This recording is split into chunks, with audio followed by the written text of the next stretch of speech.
La geografía. La lección que H me dio con lo del diccionario dejó muchas inquietudes en mí. Hasta entonces, mi contacto con ese libro se había limitado a las tareas de la escuela, es decir, a consultar solo aquellas palabras que la maestra sugería. Jamás se me ocurrió dirigirme espontáneamente al diccionario para enterarme de lo que traía dentro. Bueno, debo hacer una corrección. Sí hubo una oportunidad en la que recurrí a él en busca del significado de una palabra. No me atrevo a repetirla. Era una palabra de esas que se escuchan en el estadio o en un insulto de auto a auto o en una película que pasa por televisión. Es una que hace referencia... No, perdón, no me atrevo a repetirla. Solo lo confieso porque no creo ser la única persona en el mundo que ha pasado páginas y páginas en un diccionario en busca del significado de esa palabrota. Lo peor de todo es que en aquella oportunidad llegué hasta la página 684 y me encontré con una descripción que me dejó más confundida que al inicio. Cuando le comenté a H sobre esta historia, me dijo que alguna vez él también había hecho lo mismo, pero que en el camino se encontró con otras palabras que le parecieron mucho más interesantes. Me repitió términos como púrpura y puntual. ¿Las conoces?, me preguntó.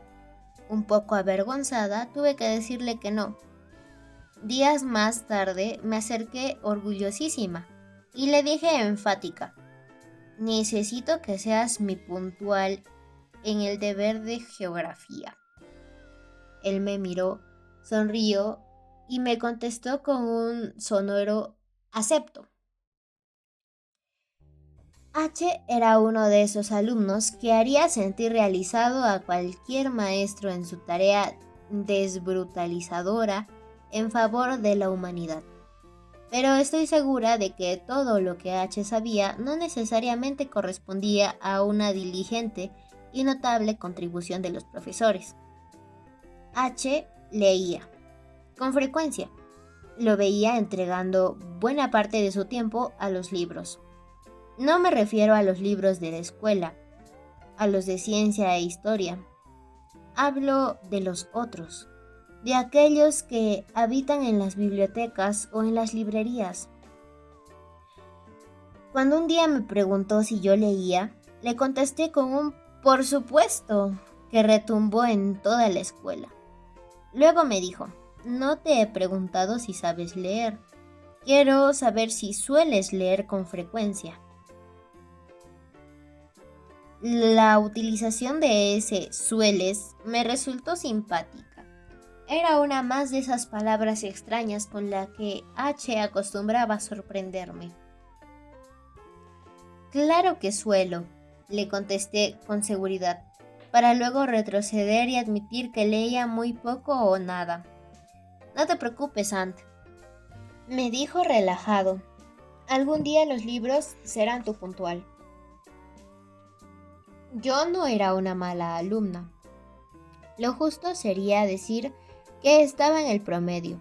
Mis notas eran lo suficientemente buenas como para no repetir el año, y lo suficientemente malas como para que mamá sufriera un poquitín en cada periodo de exámenes. Solo una materia se había convertido en mi martirio permanente: geografía. Cada vez que me enfrentaba al nombre oficial de un país o de un río, de una montaña o de un continente, cada palabra me sonaba a chino. Y a esto hay que sumarle un dato importante. Todo indicaba que el maestro de geografía, el señor Olmedo, se había planteado como reto de vida que yo comprendiera y aprendiera cada detalle de la distribución política, física e hidrográfica del mapa mundi. Sin embargo, continuamente yo lo enfrentaba a su fracaso como maestro. Aún recuerdo la ocasión en la que contesté en plena clase con total convicción y solvencia que el río más importante de Asia era el Everest. El mío era un caso perdido. Siempre lo supe. Y a pesar de todas las explicaciones, todavía no comprendo el afán por complicar las cosas. Pienso que si un país se llama República de Maluma, su capital debería ser Ciudad de Maluma y el principal río debería llamarse Gran Maluma y su moneda debería ser el peso malumita. Los habitantes deberían ser llamados malumitas y su montaña más representativa debería ser el Alto Maluma. Pero no, he llegado a convencerme de que hay una intención universal por bautizar a los países, ríos y montañas con los nombres más complicados y difíciles de recordar. Para H, por el contrario, la geografía no solo resultaba fácil, sino, esto es insólito, le parecía fascinante. Y es que H tenía espíritu de viajero. El planeta no le alcanzaba para cumplir con todos sus anhelos de viajar y conocer lugares y montañas y ríos y demás. Solo había una materia que lo asustaba, lo espeluznaba. Estoy segura de ello. Me refiero a ortografía. Y para compensar a la naturaleza, en ella yo me sentía toda una triunfadora. H no tenía idea del lugar donde debía colocar una tilde o una coma o un punto seguido. No podía diferenciar entre una S, una C y una Z. Suena igual, Ant, me dijo un día. No sé por qué tanto interés en buscarles las diferencias. Si te fijas, lo mismo sucede con la B de burro y la V de vaca. Estoy seguro de que la vaca no se enojaría si a partir de hoy la llamáramos vaca y al burro no se molestaría si hoy lo denominaríamos burro. Que H comprendiera y triunfara de la geografía me resultó muy práctico el día que maestro Olmedo me envió una tarea especial para que pudiera recuperar varios puntos perdidos en un examen. El trabajo consistía en dibujar en un gran cartel el mapa mundi con nombres de países, capitales, océanos, mares paralelos y meridianos, y en el extremo inferior del cartel debía escribir la cifra aproximada de la población mundial. A simple vista, parecía un trabajo sencillo y fácil de resolver. Pero no fue así. En cuanto llegué a casa, me acerqué a la biblioteca que teníamos en una habitación llamada estudio, pero que en realidad albergaba todo tipo de elementos ajenos al estudio, entre ellos una caña de pescar y una colección de sombreros de mi papá. La biblioteca de mi casa era muy limitada, extremadamente limitada. Era verdaderamente una vergüenza. Mi padre era un superlector del periódico y de las revistas de deporte. Mi madre leía novelas de las que venían en las revistas de moda y todos los libros de cocina que se cruzaban por sus manos. Mis tías solteronas tenían su colección completa de los horóscopos y una gran cantidad de libros sobre velas con olores y otros con guías gráficas para masajear los pies. La salvación lectora de mi familia eran mis abuelos, que devoraban toda clase de libros de aventuras de condes y duques, de investigadores, de policías y juzgados, etc. Durante muchos años, ellos realizaron los principales aportes para nuestra biblioteca. Cuando me acerqué al librero, pasé el dedo por cada título. Mecánica popular, álgebra de Baldor, cocinemos con Christie, enciclopedia de computación, fascículo 1, enciclopedia de computación, fascículo 2, el Museo del Prado, almanaque mundial. Ahí estaba. Ese libro salvaría mi tarea. Lo tomé emocionada. y cuando me dispuse a entrar en él, un gran número que se dibujaba en la portada me sorprendió ingratamente. 1987. Para mi mala suerte, los datos más actuales que pude encontrar en mi casa sobre la población del mundo eran más viejos que yo. Antes de caer en angustias, llamé por teléfono a H y le recordé que había accedido a ayudarme. En menos de 5 minutos estuve en mi casa con un grueso libro bajo el brazo. 3 horas después habíamos concluido el deber. El dibujo del inmenso mapa mundi en un pliego de cartulina nos había quedado de maravilla. Todos los países tenían su nombre y su capital con un circulito rojo. América se veía particularmente hermosa, quizá por la intensidad de los colores con la que la pintamos. En el extremo inferior de la cartulina coloqué la cifra solicitada y previamente consultada en el almanaque actualizado de H. El planeta tiene 6.000 millones de habitantes. Eso quiere decir un 6 acompañado con 9 ceros. Agotados por tanta energía derrochada en la horrible geografía, me tumbé sobre un viejo sillón mientras H se recostó sobre la cartulina que yacía en el piso. Él abrió sus brazos y me dijo: Ant, ¿en qué lugar del mapa mundi te gustaría vivir? Me arrodillé junto a él. Le pedí que se retirara para tener una visión completa de todo el mundo y comencé a recorrer con mi dedo índice algunos países. Los polos quedan descartados. H, me moriría de frío. Las islas también están eliminadas. Soy claustrofóbica y me sentiría atrapada por el mar. Tampoco podría vivir en los países selváticos de América o África. Recuerda que tengo miedo a las arañas y a todos los bichos.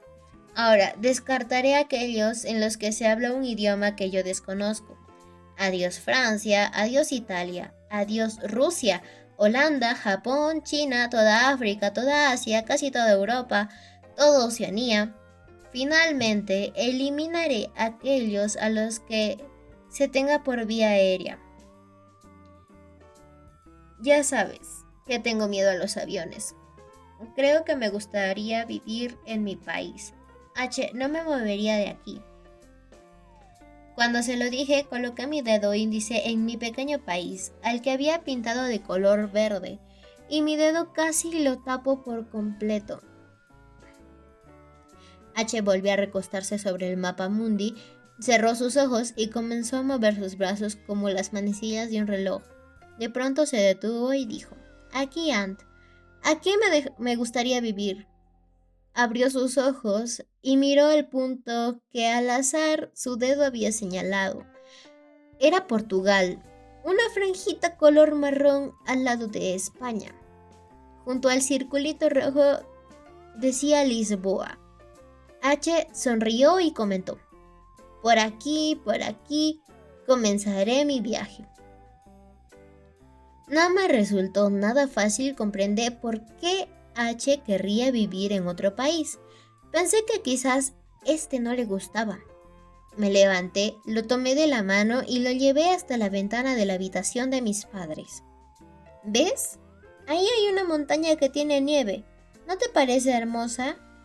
Mira el cielo, ¿te fijas? Es más azul que el azul de las cajas de colores. ¿Y los árboles? ¿No te parecen fantástico que vengan con pajaritos y nidos incluidos?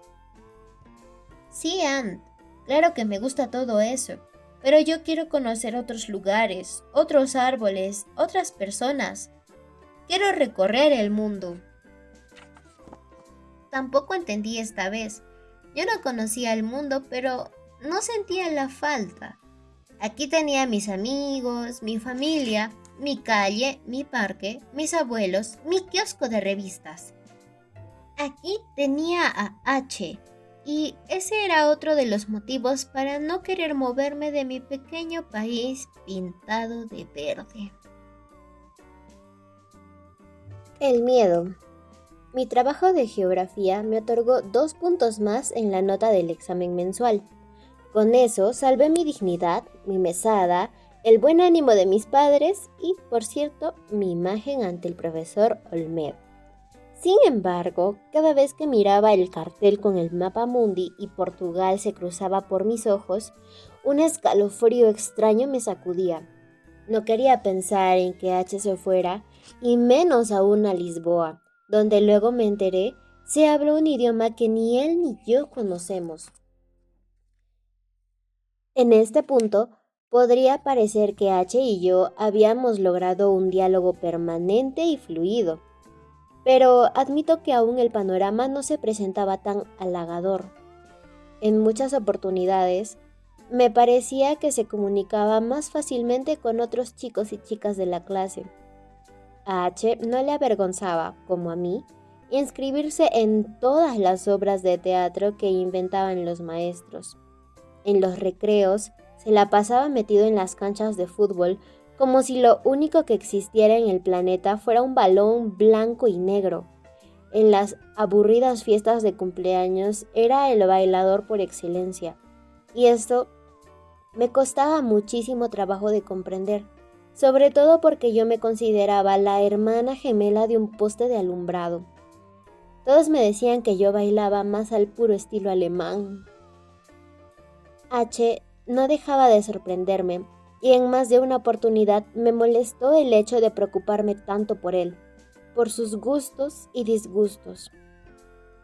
Algún tiempo transcurrió hasta que H y yo pudiéramos mantener una conversación fluida. De regreso a casa, aquella tarde en que decidí mostrarme absolutamente honesta sobre mis miedos, nuestro diálogo fue lo más parecido a un pacto de confianza. Me prohibió que comentara con alguien sobre su temor a la memoria y, a cambio de mi silencio, aceptó ayudarme en las tareas de matemáticas. Por todos era conocido que mi peor debilidad en el aula, después de la geografía, eran los números. Nuestra conversación surgió a propósito de una tarea que nos envió la maestra de lenguaje, en la que nos pedía escribir una redacción de máximo 20 líneas, sugerida por una fotografía que aparecía en nuestro libro, a la que el autor había denominado Miedo. La imagen mostraba un amplio espacio blanco con un hombre en medio, vestido de negro. El hombre posaba con el cuerpo completamente rígido. Por un efecto de retoque fotográfico, su rostro parecía sin boca. Los ojos estaban completamente desorbitados y no solo mostraba miedo, sino terror. Aquella tarea nos obligó a pensar en las cosas o situaciones que podían provocarnos esas patéticas sensaciones. Para mí no fue nada difícil porque le tenía y tengo aún miedo a casi todo. El miedo más, perdón por la redundancia, pero lo amerita. El miedo más miedoso que sentía era el que sufría cada vez que me subía a un avión. Aún no puedo comprender cómo diablos hacen un armatoste de varias toneladas para mantenerse en el cielo como si nada. Además, como ya lo he dicho antes, la claustrofobia me ahoga. Quizás si durante el vuelo el pasajero pudiera abrir la ventanilla y dejar que el viento entrara y le moviera el cabello, si pudiera sacar la cabeza como las mascotas cuando van en el auto, si en lo mejor del paisaje el piloto chofer pudiera detenerse en la orilla del cielo y permitir que todos bajen a estirar sus piernas y ver de cerquita la cima de los nevados, las nubes blancas y las grises, quizás así, con esas pequeñas variables, sería menos desagradable el acto de volar en avión. El segundo miedo era el que me producían las arañas. Lo mantengo intacto todavía. Y es que esos desgraciados bichos me parecen aterradores. El movimiento cíclico de sus patas, la red macabra que tejen para cazar a las moscas y a los débiles zancudos, y el aspecto tan poco atractivo de su forma me produce pánico. Mi miedo llegaba a tal punto que cuando encontraba en un libro una fotografía de una araña, arrancaba la página para no volvérmela a encontrar. A diferencia del caso de los aviones, en que había pensado algunos detalles que podrían salvar mi miedo y cambiar mi visión sobre ellos, en cuanto a las arañas no encontraba salida. Que los ecologistas sepan disculpar, pero me daría por satisfecha si las arañas se extinguieran. Cuando H me habló de su miedo a la memoria, no supe qué decir. En principio me pareció que me estaba tomando el pelo, por lo que lo miré y lo miré, esperando una sonrisa que lo traicionara. Pero no, definitivamente hablaba en serio. ¿A la memoria? Extraño, ¿eh? No, contestó él, no es extraño. Y dando media vuelta, levantó su mano, me revolvió el cabello como todos los días y se despidió. Antes de cruzar la calle, me dijo: Oye, Ant, ya sabes que soy muy malo para la ortografía. ¿Podrías revisar mi tarea antes de entregársela a la maestra? Por supuesto, contesté que sí. Esa era una super oportunidad para devolver el favor que H me había hecho con el mapa mundi y para enterarme antes que el resto de la clase de los miedos de mi amigo. La curiosidad me abordó durante toda la tarde. Me moría por saber qué escribiría H en su redacción sobre el miedo. ¿Cómo podría explicar que le atemorizaba esa cosa tan etérea que es la memoria? Durante toda la tarde esperé, con diccionario en mano, a que H llegara con su deber para que yo lo pudiera revisar y corregir. Esperé en vano. Jamás llegó. Al día siguiente, antes de entrar a la clase, le dije: te estuve esperando. Discúlpame, Ant. Terminé la tarea muy tarde y le pedí a mi mamá que me ayudara con la ortografía. Ya en la clase de lenguaje, cada uno pasó en su turno a leer su breve composición. La mía, que he relatado ya, se titulaba Odio a los aviones. Andreita, la indeseable, no pudo ser más convencional. Confesó en su lectura cursi que su más grande miedo era perder el cariño de todos sus amigos del curso. Días después se postularía para la presidencia del consejo estudiantil. Debo decir que muchas lecturas resultaron trilladas y monótonas. Ciertos temas como la soledad, las ratas y la oscuridad aparecían con cierta frecuencia. En cambio, otras tantas redacciones me sorprendieron por lo entretenidas y creativas. Eduardo Borja, por ejemplo, escribió sobre el miedo que le producían las sopas. A la tarea que presentó le puso el título de Sálvame superpostre. Y en esta contó un sueño repetitivo que ha sufrido desde que era casi un bebé, en el que se ve frente a un plato de sopa de fideos. Cuando está a punto de llevarse a la boca la primera cucharada, la sopa se convierte en un monstruo acuoso que lo atrapa con sus fideos y lo lanza dentro de un abismo de coles y espinacas. Lo único que le salva de esa pesadilla es la aparición repentina de un héroe llamado Superpostre, que es un gran hombre de helado con capa de chocolate y nariz de cereza, que le extiende su musculoso brazo para salvarlo de los tentáculos del monstruo de sopa. No todos celebraron la redacción de Eduardo, probablemente porque no la entendieron, pero quienes hemos sufrido la persecución de la sopa espesa de harina de maíz, podemos solidarizarnos con su temor. Para cuando llegó el turno de H, la curiosidad me había invadido. Tomó su cuaderno, se ubicó enfrente del salón y leyó el título de su composición: Las abominables guerras.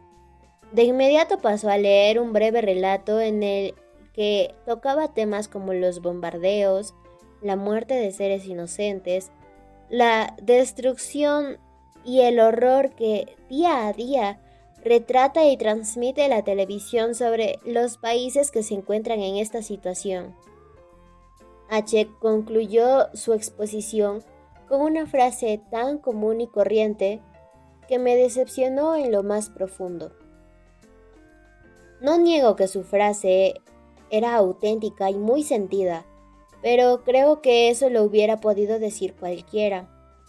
Dijo algo como: temo mucho a la guerra y sueño con un mundo de paz para esta y las próximas generaciones. Su trabajo mereció el aplauso de todos. La maestra lo felicitó tanto por el tema como por su magnífica capacidad de redacción. Yo no aplaudí. Acepto que su lectura me conmovió, pero me sentí engañada.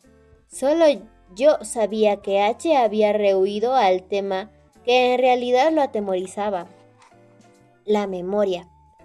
Al mismo tiempo, una mayor curiosidad me asaltó. ¿Por qué lo ocultaba? Esperé hasta la hora del recreo. Me acerqué a H irónica le dije: bien, H, muy bien, te felicito. Nos convenciste casi a todos. H me miró, guardó sus libros en el pupitre y salió sin decirme nada. Yo lo seguí, lo alcancé en el patio y le reclamé: ¿por qué mentiste, H? No he mentido, contestó. La idea de vivir una guerra me da mucho miedo. Sí, a mí también, pero tú me habías dicho que nada, Ant. No quiero hablar más sobre el tema. Pero H, por favor, Ant. H continuó caminando hasta la cancha de fútbol, donde se juntó con otros chicos y se alejó hasta que lo perdí de vista. En los días siguientes, H no volvió a referirse a ese asunto. Cuando cualquiera lo felicitaba por la supernota que la maestra le había asignado, él agradecía, sonreía y cambiaba abruptamente de tema. Más aún cuando yo estaba presente. En un principio, la intriga y la incertidumbre me dieron oportunidad de pensar en ciertas de razones por las que H habría preferido no referirse a su temor real a la memoria. Luego pensé en la posibilidad de que H me hubiera mentido y de que en realidad sintiera miedo únicamente a las guerras.